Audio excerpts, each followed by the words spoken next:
Sa ngalan ng Ama, ng Anak, at ng Espiritu Santo. Amen.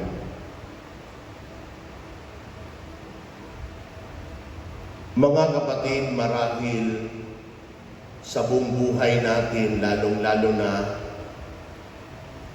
kung tayo ay panasimba hindi lamang sa araw ng linggo, kundi maging sa ordinaryong araw, narinig na natin ang salaysay ng Ebanghelyong ito paulit-ulit.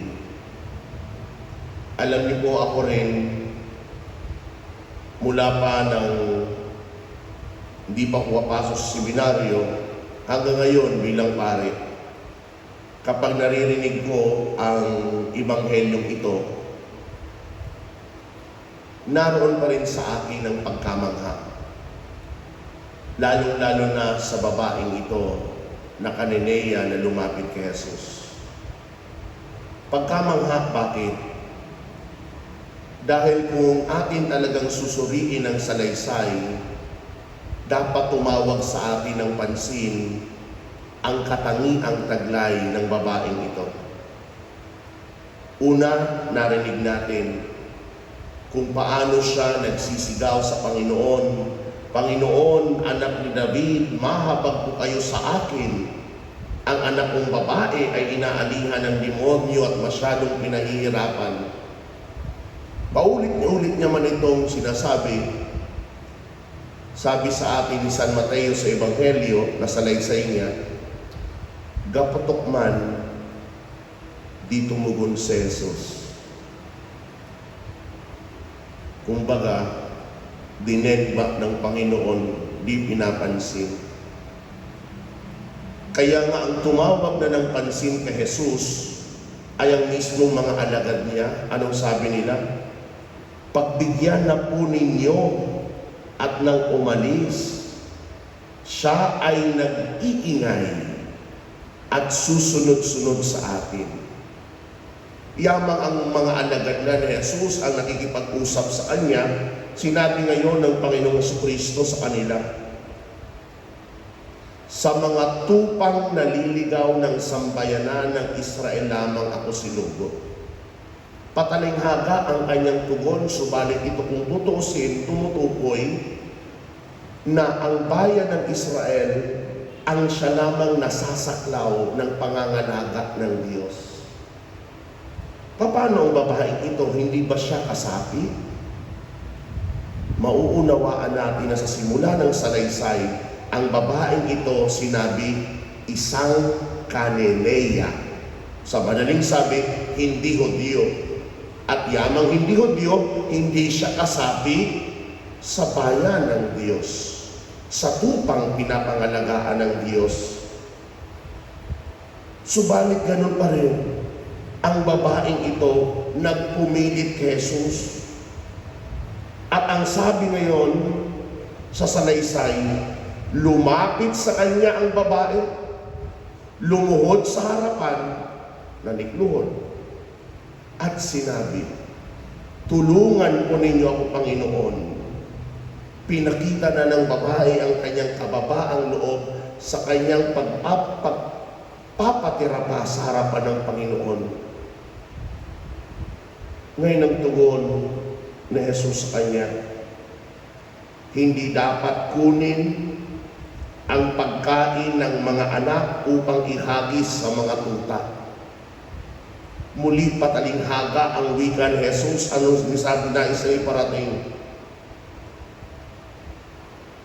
Ikaw, nabibilang at tinuturing bilang tuta.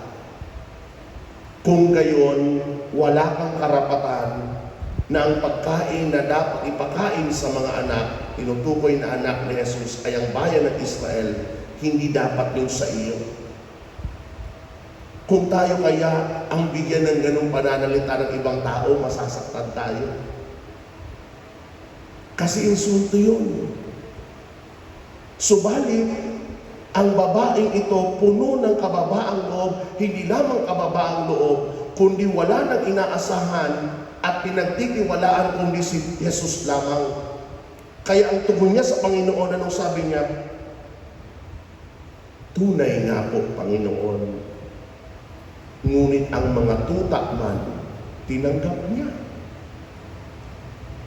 Ngunit ang mga tuta man ay nagsisikain ng mumong nalalaglag sa hapag ng kanilang Panginoon. Napakaganda ng tugon ng babae. Tinatanggap ko. Hindi ako nabibilang sa iyong mga tupa. Tinatanggap ko, hindi ako nabibilang sa iyong mga anak. Subalit ang mga nalalaglag, baka naman ang mga biyayang ito mapakinabangan ko. Kaya ganun na lamang ang nakita ni Jesus, at yan ang dapat mamangha tayo sa pag-uugali ng babaeng ito.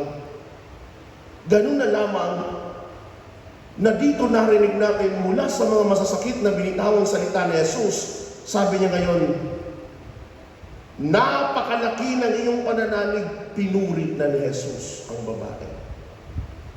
At sinunod ni Jesus ang wika, mangyayari ang hinihiling mo. Mga kapatid, kung mapapansin niyo, nakakatawag naman talaga ng pansin ang pag-uugali ng babaeng ito dahil sa ipinamalas niyang mga katangian na kung gusto pala nating matawag ang pansin ni Jesus at tugunan ng ating mga kahilingan, magpakita ka ng mga ganitong katangian: kapapaang loob, lubos na pagtitiwala, matibay na pananampalataya, at tutugunan ka ng Panginoon. Subalit kung tutuusin sa linggong ito, hindi lamang yan ang mensahe sa atin. May malaking mensahe ang mga pagbasa ngayon. Bagaman binigay sa atin ng Ebanghelyo ang salaysay ng babaeng Cananea, ang binibigay sa atin na aral sa linggong ito ay tungkol sa kaligtasang inaalok ng Diyos. Bakit kamo? Minsan iniisip natin, dahil tayo mismo ang makapagsasabi, maraming mga pananampalataya sa mundo, iba't ibang pananampalataya, palaging may kabalikat sa kanilang turo ang tinatawag na kaligtasan. Marahil nakausap nyo na ang ibang sekta, ang ibang relihiyon. Minsan nga, sasabihin ka, tiyak ka bang maliligtas? Palaging ganong alok, kaligtasan. Ngayon ang tanong sa atin, para sa Kristiyanong pananaw o katuruan, ano ang katangian ng kaligtasang meron tayo? Dahil kung tutuusin, ang pagbasa ngayon tumutukoy sa kaligtasan, hindi lamang sa pananampalataya ng babae. Tatlong katangian ang binabahagi sa atin. Unang katangian, ang kaligtasan ng Kristiyano ay bukas para sa lahat. Iyan ang dahilan kung bakit ginamit ngayon sa Ebanghelyo ang babaeng Cananea, na bagaman ang tinutukoy sa atin na ang kaligtasan ay para lamang sa mga Hudyo, para lamang sa mga pinili ng Diyos, ngayon sa pamamagitan ng pagkakaloob ni Jesus ng kahilingan ng babaeng ito, binuksan niya na ang kaligtasan ay para sa lahat. Kaya nga kung inyong maaalala sa unang pagbasa, anong narinig natin sa aklat ni Propeta Isaías? Sabi ni Propeta Isaías, dadalhin ko kayo sa Sion, sa aking banal na bundok. Ipadarama ko sa inyo ang kagalakan sa aking templo. Tatanggapin ko ang inyong mga handog, at ang templo ko ay tatawaging bahay dalanginan ng lahat ng bansa. Nandun ang salita. Ang templo ko ay tatawaging bahay dalanginan ng lahat ng bansa. Nais ipabatid ng Diyos na ang kaligtasang inaalok ko sa tao ay para sa inyong lahat. Walang pinipiling relihiyon, walang pinipiling kulay ng balat, walang pinipiling lugar. Ang kaligtasan na binibigay ng Diyos ay para sa lahat. Kaya nga, salmo na ating naging tugon, anong sabi natin? Naway magpuri sa iyo ang lahat ng mga tao. Yamang inaalok ni Jesus, ipinagkakaloob ni Jesus ang kaligtasan ito. Anong paanyaya ng salmista? Gumising kayo. Ang Diyos, inaalok ang kaligtasan para sa inyo. Anong dapat mong gawin? Magpuri ka sa Kanya. Kilalanin mo siya. Yan ang unang katangian ng kaligtasang Kristiyano. Bukas para sa lahat. Ikalawang katangian ng kaligtasang Kristiyano ay naipagkakaloob sa tumatalikod sa pagkakasala. Hindi sapat na sasabihin mo ngayon, yamang ang kaligtasan ay para sa lahat ng tao, maliligtas ako, pero magpapatuloy ka pa rin sa inyong gawa, sa inyong pagkakasala, sa mga pagkakamali mo, hindi ka maliligtas.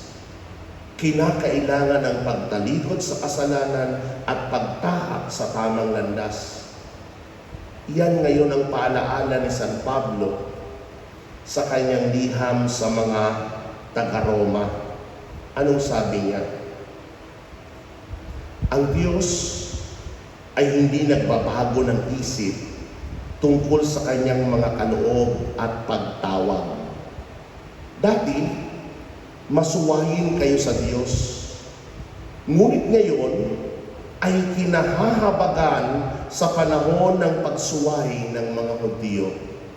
Pinapaalala ni San Pablo ang kamali ang ginawa ng mga Hudyo at yamang namumuhay sila sa kamalian, huwag niyong sundahan ang kanilang landas.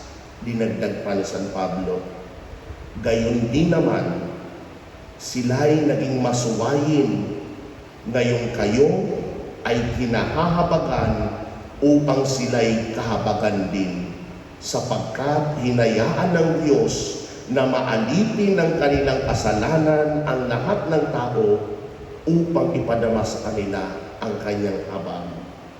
Ito'y paanyaya na kahit anuman ang iyong pananampalataya, Hudyo ka man at hindi, dumaan ka man sa pagkakamali at ngayong nais mong magbagong buhay, iniaalok sa iyo ng Diyos ang kaligtasang bigay niya. Ikatlong katangian ng kaligtasang Kristiyano. Ang kaligtasan ay matatamo lamang sa pamamagitan ni Jesus. Sa papanong paraan? Mga kapatid, napakadaling lampasan at maaaring titingnan natin na napakasimpleng pananalita ang mga salitang binitawan ng babaeng Cananea. Anong sabi niya? Hindi niya tinawag si Jesus na Jesus. Matapos niyang tawagin si Jesus na Panginoon, dinagdag niya ang mga salitang, Panginoon, anak ni David, mahabag kayo sa akin. Bakit naroon ang titulong anak ni David? Ang babaeng ito, tandaan niyo, Cananea, sa isang Hudyo, kapag tinagurian o ginamit ang titulong anak ni David, ang taong iyan ay tagapagligtas. Bakit? Dahil kung babalikan natin sa lumang tipan, ang pangako roon ng Diyos, ang tagapagligtas ay anak ni David, mula sa lipid ni David. Kaya kinilala ng babaeng ito na si Jesus ay anak ni David, siya lamang ang tagapagligtas. Kaya yan rin ang katangian na meron ng kaligtasang Kristiyano.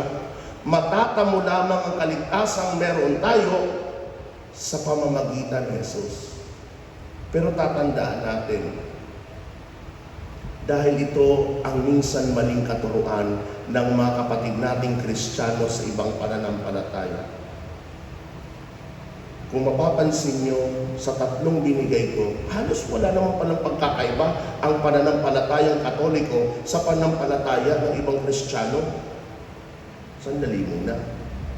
Nang sinabi kong matatamo lamang ang kaligtasan sa pamagitan ni Jesus, tandaan natin na hindi sapat na tatanggapin mo lang si Jesus na yung tagapagligtas, maliligtas ka na. Dapat tanggapin mo si Jesus ng buo. At pag sinabi ng buo, bahagi ng kanyang aral, bahagi ng kanyang buhay, bahagi ng kanyang turo, tatanggapin mo ng buo. Hindi mo lamang pipiliin. Kaya nga, pag sinabi natin ngayong matatamo ang kaligtasan sa pamagitan ni Jesus, unawain mo. Si Jesus, nagtatag ng simbahan. Si Jesus, nagtatag ng mga sakramento. Bakit? Sa pagtatatag ni Jesus ng simbahang iisa at tunay, tinitiyak niya na sa simbahang ito, iiiwan ko ang lahat ng aking katuruan upang pangalagaan nila nang makamit ang kaligtasan. Sa simbahang ito, itatak talaga ko ang mga sakramento upang tulungan sila na mapadali ang kaligtasan kanilang minimiti. Kaya nga pag tinanong niyo po ang katuruan ng simbahan, Father, kung ganon lahat maliligtas, anong pagkakaiba ng ibang pananampalataya sa atin? Ganito lang iyon. Marahil naman lahat siguro tayo nakadaan na ng North Luzon Expressway o di naman kaya ng South Luzon Expressway. Kapag nasa expressway ka, kaya tinawag ng express, mabilis.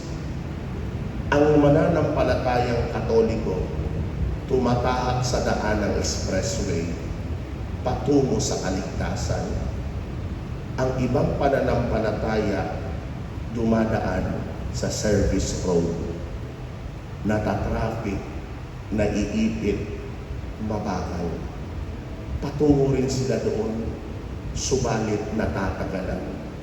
Kaya nga yan ang ating pakaalalahanan palagi, na ang pananampalatayang meron tayo, yamang itinatag ni Kristo, yamang ipinagkaloob sa atin, pahalagahan natin. Dahil tiyak ang kaligtasan narito. Tatlong katangian ng kaligtasang Kristiyano. Bukas para sa lahat, hindi lamang para sa iilan. Ikalawa, na ipagkakaloob sa tumatalikod sa pagkakasala. At ikatlo, matatamo lamang sa pamamagitan ni Jesus. Amen. Sa ngalan ng Ama, ng Anak, at ng Espiritu Santo. Amen. Magsitayo.